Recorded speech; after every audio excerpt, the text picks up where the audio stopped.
السلام علیکم ورحمۃ اللہ وبرکاتہ نحمدہ ونصلی ونسلم علی رسولہ الکریم اما بعد فاعوذ باللہ من الشیطان الرجیم بسم اللہ الرحمن الرحیم وما خلقت الجن والانس الا لیعبدون صدق اللہ مولانا العظیم وصدق رسولہ النبی الکریم الامین ونحن علی ذلک من الشاہدین والشاکرین والحمد للہ رب العالمین۔ تمام احباب درود پاک پر الصلاۃ والسلام علیکم یا رسول اللہ وعلی آلہ وصحبہ وسلم یا حبیب اللہ۔ الصلاۃ والسلام علیکم یا رسول اللہ وعلی آلہ وصحبہ وسلم یا حبیب اللہ۔ واجب الاحترام سامعین و حاضرین، اللہ کے فضل اور توفیق سے آج کے خطبہ جمعۃ المبارک میں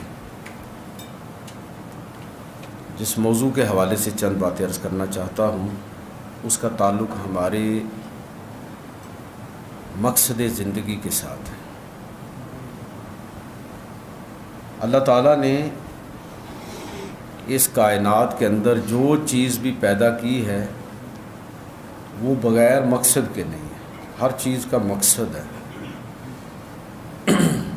ہزاروں لاکھوں مخلوقات، یہ کائنات، زمین و آسمان، اجرام فلکی، چاند، ستارے، سب کچھ، انسان، سب کی تخلیق کا ایک مقصد اللہ رب العزت نے متعین فرمایا۔ انسان کے علاوہ جن اور انسان یہ وہ ہیں کہ جن کا مقصد اللہ نے چونکہ ان کو عقل اور شعور بھی دیا تو ان کو ان کا مقصد بھی بتا دیا۔ باقی ساری مخلوقات جتنی بھی ہیں وہ خودکار نظام کے تحت اللہ کے اس مقصد کی تکمیل میں لگی ہوئی ہے۔ اگر اختیار ہے تو صرف انسان کو ہے اور جن کو۔ تو اس کا مطلب یہ ہوا کہ انسان کو اپنی زندگی کا مقصد پہچاننا بہت لازم ہے،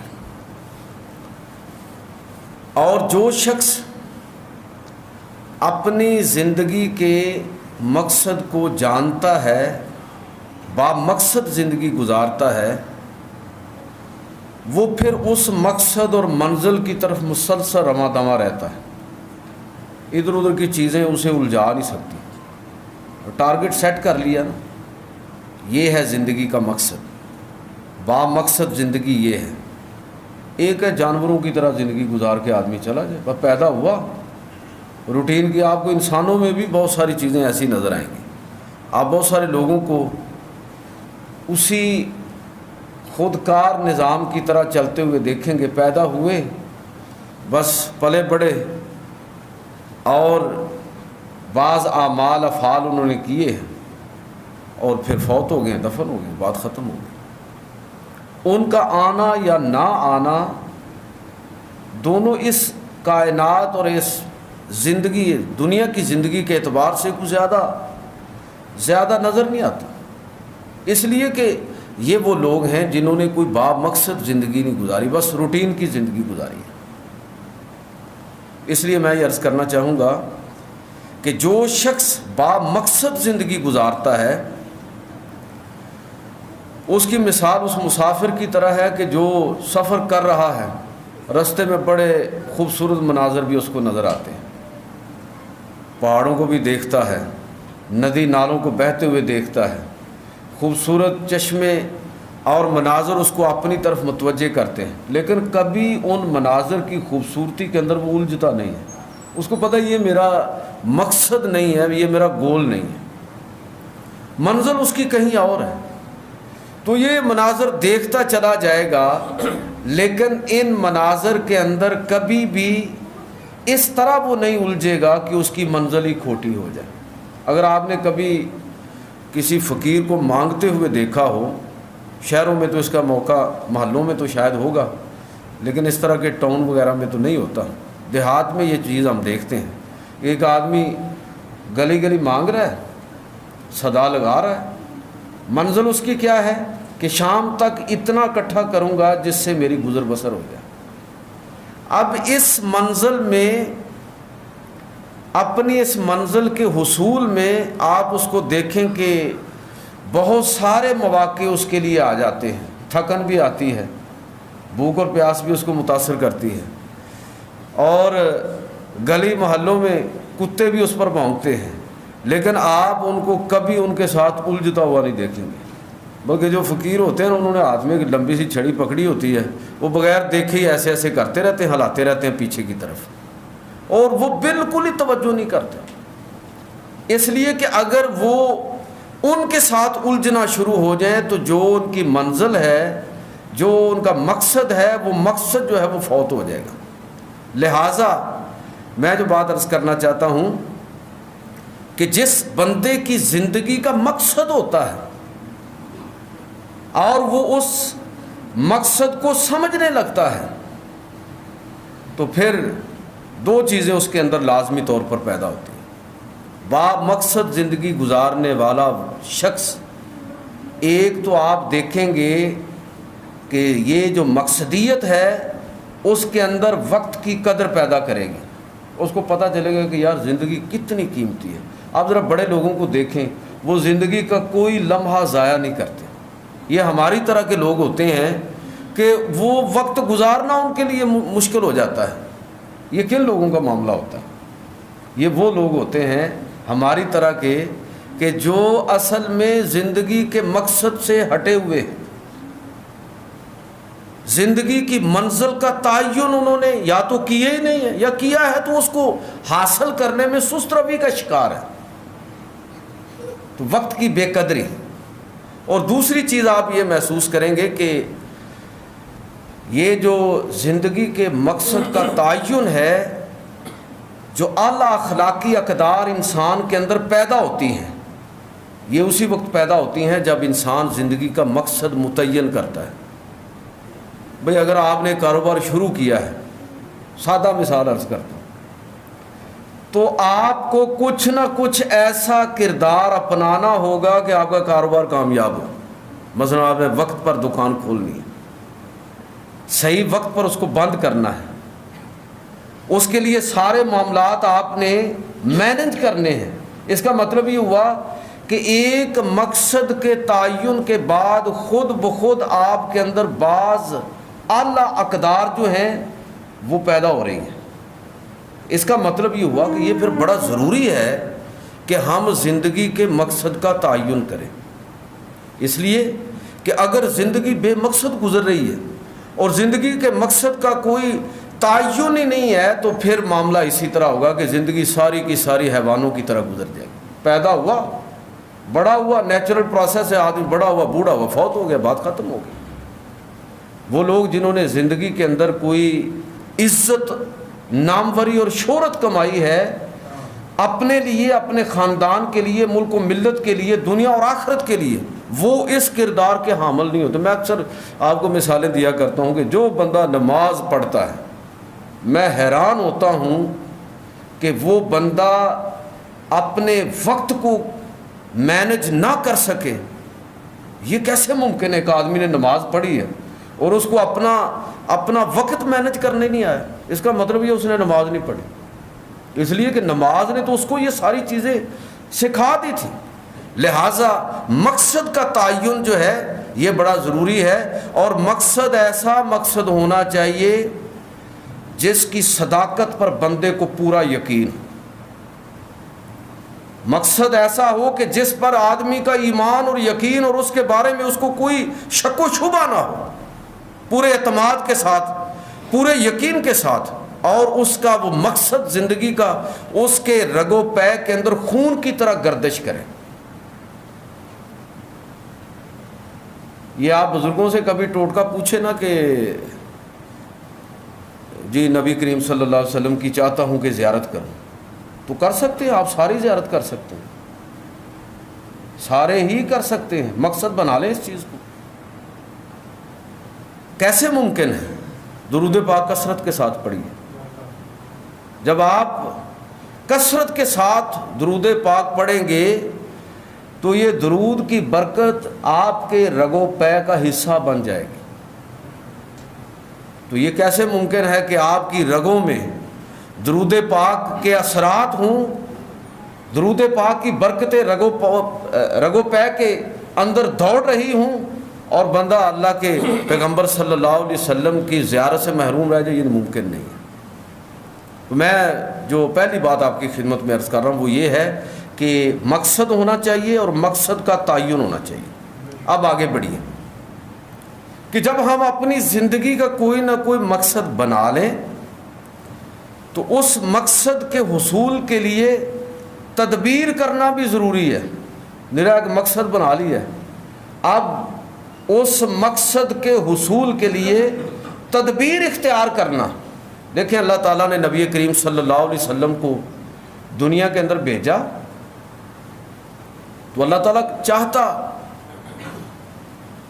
تو بس آپ اعلان فرماتے اور جو کامیابیاں آپ کو بعد میں ملی ہیں وہ معجزانہ طور پر پہلے دن مل جاتی۔ وہ ایک نیچرل پروسیس اختیار کیا۔ اللہ رب العزت نے اس کے لیے پیغمبر علیہ الصلوۃ والسلام کی پوری زندگی ہمارے لیے نمونہ ہے کہ زندگی کا مقصد ہے، مقصد کا واضح تعین ہے کہ اللہ کے دین کی دعوت کو لوگوں تک پہنچانا ہے، یہ حضور کی زندگی کا مقصد ہے۔ اب اس مقصد کے لیے آپ نے وہ ساری تدابیر اختیار فرمائی جن تدابیر کو کوئی بھی کسی بھی منزل اور کسی بھی مقصد کے حاصل کرنے کے لیے جن تدابیر کو اختیار کرنا ضروری ہے۔ تو رسول اللہ صلی اللہ علیہ وسلم کی زندگی اس حوالے سے میں سمجھتا ہوں کہ ہمارے لیے نمونہ ہے، اور یہ بات ہمیں ذہن میں رکھنی چاہیے کہ جس شخص کا، جس فرد کا کوئی مقصد نہیں ہے زندگی کا، جس فرد کا زندگی کا کوئی اس نے طے ہی نہیں کیا، مقصد ہی کوئی نہیں طے کیا، جس قوم کا کوئی مقصد نہیں ہے، وہ قوم بھی اور وہ فرد بھی اپنا سب کچھ کھو بیٹھتی ہے۔ وہ اپنے ہر چیز ہی کھو بیٹھتی ہے، نہ اس کا وقت اس کی نظر میں اہم رہتا ہے، نہ اس قوم کے لیے اخلاقی اقدار، وہ اپنی اخلاقیات بھی کھو بیٹھتی ہے۔ میں ابھی یہ ساری چیزیں آپ کو جوڑ کے دکھاؤں گا کہ کیسے، لیکن یہ بنیادی نقطہ ہمیں پہلے سمجھنا چاہیے کہ اگر کوئی قوم یا فرد اپنا مقصد حیات کھو دے تو وہ اپنی منزل بھی کھو دیتی ہے، ختم ہو گیا۔ جس آدمی کی کوئی زندگی کا مقصد ہی نہیں ہے، بس ایسے ہی روٹین میں کھانا کھایا، سو گئے، اٹھ گئے، پھر سو گئے، پھر سو گئے، زندگی گزار دی، وہ ختم ہو گیا بات۔ تو وہ فرد بھی اور وہ قوم بھی جس نے مقصد حیات کو کھویا وہ سب ختم ہو گئے۔ اس وقت امت مسلمہ کا، ہم لوگوں کا بڑا مسئلہ کیا ہے؟ ہمارا مسئلہ یہ ہے کہ ہمیں شعوری طور پر اپنے مقصد کو دوبارہ دریافت کرنا چاہیے۔ ہمیں اپنے آپ سے سوال کرنا چاہیے کہ میں کیوں پیدا ہوا ہوں؟ مجھے اللہ تعالیٰ نے اس دنیا کے اندر بھیجا ہے، آخر کو مقصد ہوگا۔ اللہ تعالیٰ نے جب کسی چیز کو بیکار نہیں پیدا کیا تو یہ کیسے ممکن ہے کہ مجھے اللہ تعالیٰ نے بیکار پیدا کیا؟ یقیناً میری تخلیق کا بھی اس رب کائنات کے ہاں کوئی نہ کوئی مقصد ضرور ہے۔ جب انسان اس مقصد کی پہچان میں نکلتا ہے، جب اس مقصد کا تعین کر لیتا ہے تو پھر اس کے لیے معاملات بڑے آسان ہو جاتے ہیں۔ ہم نے مقاصد کو شعوری طور پر مقاصد کے بارے میں کنفیوژن کا شکار ہو گئے۔ کبھی ہم یہ سوچنے لگتے ہیں یا ہمیں یہ بتایا جاتا ہے کہ دنیا تو ایک مردار ہے اور اس کے طلب کرنے والے کتے ہیں، چلو جی بات ہی ختم ہو گئی۔ اس کا مطلب یہ ہے کہ ہمیں دنیا کے معاملات کے ساتھ کوئی تعلق نہیں، ہمارا معاملہ تو آخر کے ساتھ ہے، ہمارے سارے کاروبار حیات تو مرنے کے بعد کے ساتھ ہے۔ یا پھر یہ ہے کہ آدمی آخرت کو بالکل نظر انداز کر کے دنیا کی زندگی کے اندر اس نے اسی زندگی کو اپنا مقصد حیات بنا لیا، اسی زندگی کو اپنا مقصد حیات بنا لیا۔ تو یہ بھی ناکامی ہے۔ لیکن میں ویسے یہ کہتا ہوں کہ اگر کوئی بندہ ان میں سے کوئی ایک مقصد بھی اختیار کر لینا تب بھی آپ اس کو کسی نہ کسی درجے میں کامیاب کہہ لیجیے۔ یورپ اور مغرب جن پر ہم بڑی تنقید کرتے ہیں، انہوں نے کم از کم یہ تو طے کیا نا کہ یہ زندگی ہی ہماری سب کچھ ہے، اور اس زندگی کے لیے انہوں نے پھر اپنے آپ کو اس طرح مصروف کیا کہ اس زندگی کے اندر انہوں نے ساری آسائشیں اپنے لیے سمیٹ لی۔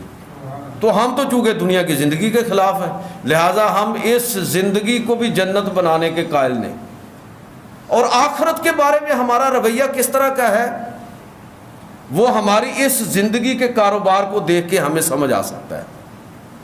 تو میرے بھائیوں، ہمیں تو یہ بات سکھائی گئی ہے کہ ربنا آتنا فی الدنیا حسن وفی الآخرۃ حسن وقنا عذاب النار، کہ دنیا یہ لعنت نہیں ہے، دولت کوئی لعنت نہیں ہے، اللہ تعالیٰ کی نعمت ہے۔ اب اس نعمت کا شعور ضروری ہے۔ یہ دولت تمہارا مقصد حیات نہیں ہونا چاہیے، مقصد اور ہے۔ ہاں، یہ مقصد تک پہنچنے کے لیے وہ میں عرض کرتا ہوں کہ وہ مقصد کیا ہے، ایک لفظ میں اگر کہوں تو وہ تو اللہ کی رضا ہے۔ اس مقصد کے حصول کے لیے دولت تمہارا مقصد نہیں ہے، تمہارے مقصد تک پہنچنے کا یہ بھی ذرائع میں سے ایک ذریعہ، اللہ کی نعمتوں میں سے ایک نعمت ہے۔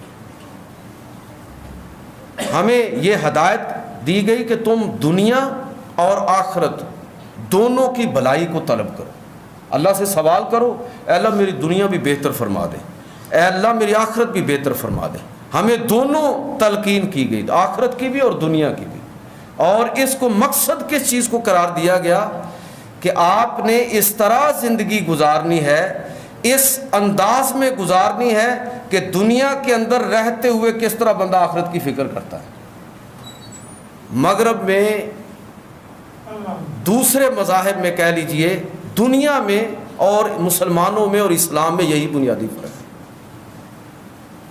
کہ کہیں پر صرف روح کے نام پر جسم کو اذیت دی جا رہی ہے اور دنیا کے ساتھ کوئی تعلق نہیں ہے، بہت سارے مذاہب، اور کہیں حال یہ ہے کہ اسی جسم کے لیے سارے سیاپے ہیں، مصیبتیں ہیں، اور روح کے لیے کچھ بھی نہیں ہے۔ نتیجہ اس کا آپ دیکھ لیں کہ دونوں طرح کے انسان اضطراب کے اندر ہے، مضطرب ہے۔ لیکن ہمیں جس انداز میں ہماری تربیت کی گئی، جو چیز ہمیں بتائی گئی، وہ یہ ہے کہ تم نے اپنی دنیا اور آخرت کس طرح بہتر کرنی ہے کہ تمہیں اپنے زندگی کے مقصد کو شعوری طور پر سمجھنا ہے۔ میں عرض کرتا ہوں کہ وہ مقصد کیا ہے۔ وہ مقصد تو اللہ کی رضا کا حصول ہے۔ جنت بہت چھوٹی چیز ہے، اللہ کی رضا جنت سے بہت بڑی ہے، اللہ کی خوشنودی جنت سے کہیں بڑی ہے۔ جہنم کا خوف، بھئی مخلوق ہے نا جہنم، تو اللہ کی مخلوق سے کیا ڈرنا ہے؟ اصل چیز جو ڈرنا ہے وہ تو اللہ کے حضور کھڑا ہونے سے ڈرنا ہے، کہ کل جب ہم اپنے رب کے حضور کھڑے ہوں گے تو کہیں ہمیں شرمندگی نہ اٹھانی پڑے۔ یہ اصل اپروچ اور اصل جو تربیت اسلام نے ہماری کی وہ یہ ہے، اور اس کے لیے جو طریقہ بتایا وہ کیا ہے کہ تمہارا اس دنیا کے اندر جو مقصد وجود ہے، کنتم خیر امۃ اخرجت للناس تامرون بالمعروف وتنہون عن المنکر، کہ تم بہترین امت ہو، اور بہترین امت کے ہونے کا جواز کیا ہے؟ میں تو بلکہ یہ کہتا ہوں کہ یہ اس طرح کی آیات اور احادیث کو اگر آپ ملا کے پڑھیں تو آپ کو یہ سمجھ آئے گی کہ امت محمدیہ کی اس دنیا کے اندر وجود اور بقا کا جواز صرف ایک ہے، اور وہ کیا ہے کہ وہ کتنے نفع بخش ہیں، وہ انسانوں کے لیے کتنے فائدہ مند ہیں، وہ دوسروں کے لیے کتنے مفید ہیں۔ اگر بحیثیت فرد یہ خوبی میں نے اور آپ نے اپنے اندر پیدا کر لی کہ ہم اپنے ارد گرد یہ دیکھنا شروع کر دیں کہ ہم دوسرے انسانوں کے لیے کتنے فائدہ بخش ہیں، دوسروں کے لیے کتنے مفید ہیں، بحیثیت قوم ہم اپنا جائزہ لینا شروع کر دیں، تو آپ کو اندازہ ہوگا کہ اقوام عالم کے درمیان خود بخود ہماری عزت بڑھتی چلی جائے گی جب ہم اپنے آپ کو نفع بخش بنائیں گے، اپنے آپ کو انسانیت کے لیے فائدہ بخش بنائیں گے، اس میدان کے اندر اپنے آپ کو کھپائیں گے، محنت کریں گے کہ ہم انسانیت کے لیے کیا کر سکتے ہیں، ایجادات کی صورت میں، کاروبار اور کام کی صورت میں، علمی خدمات کی صورت میں، دوسروں کے کام آنے کی صورت میں ہزاروں اس کی شکلیں ہو سکتی ہیں. تو جب اس انداز میں انسان سوچتا ہے، اللہ کے پیغمبر صلی اللہ علیہ وسلم کی حدیث کا یہ جملہ بڑا بامعنی ہے کہ خیر الناس من ینفع الناس، لوگوں میں سے بہترین شخص وہ ہے جو دوسروں کے لیے زیادہ نفع بخش ہے، فائدہ بخش. یہ کیا ہے؟ یہ مقصد حیات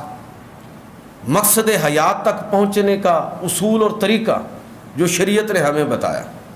اچھا، میں نے عرض کیا کہ جب انسان صحیح معنوں میں اپنے مقصد کا تعین کرتا ہے، بے مقصد زندگی گزارنے والا یا چھوٹے مقاصد کے لیے جینے والا آدمی چھوٹا ہی ہوتا ہے، بڑے مقاصد کے لیے جینے والا آدمی اپنے مقاصد کا شعوری طور پر تعین کرنے والا آدمی، نتیجہ کیا ہوتا ہے؟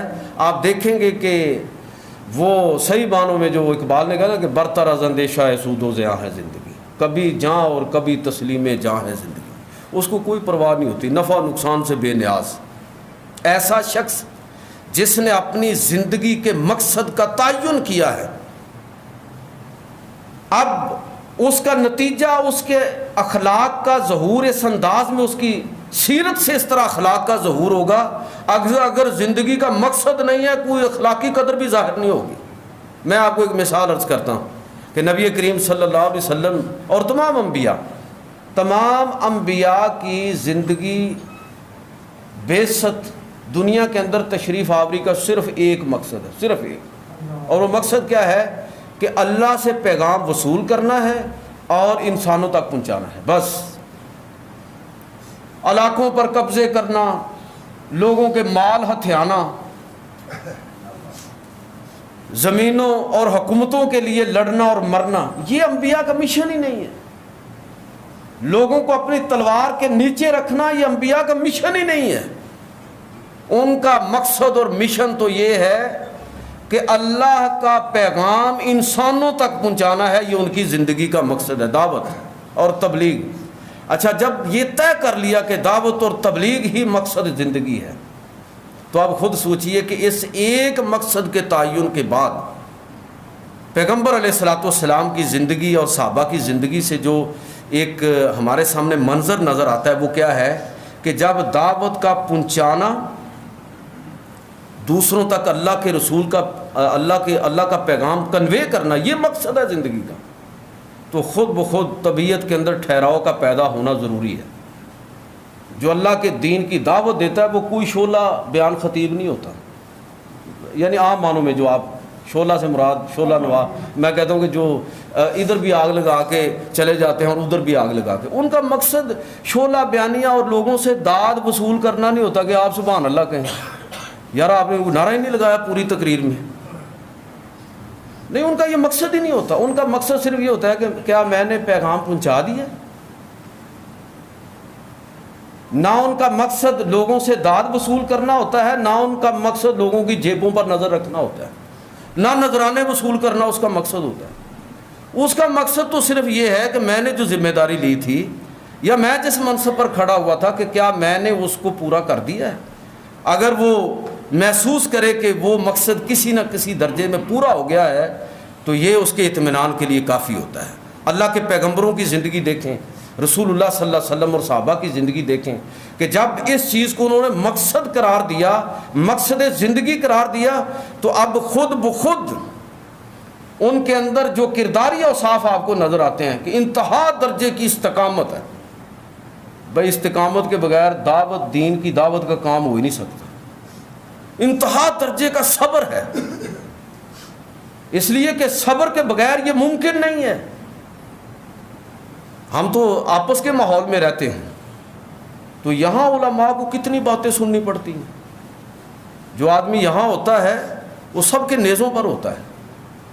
تو آپ ذرا اس جگہ کا تصور کریں جہاں اپنا ماحول نہیں ہے، دیار غیر میں آپ بیٹھے ہوئے ہیں، تو آپ سوچئے کہ دعوت اور تبلیغ کا کام دنیا کا مشکل ترین کام ہے، اس لیے کہ ہر کسی کی آپ پر نظر ہے. 40 سال تک اللہ کے پیغمبر کی زندگی کو لوگوں نے پوری طرح دیکھا ہے. اپنی پوری آبزرویشن کے بعد وہ کہہ رہے ہیں کہ یہ صادق ہیں، امین ہیں. تو صبر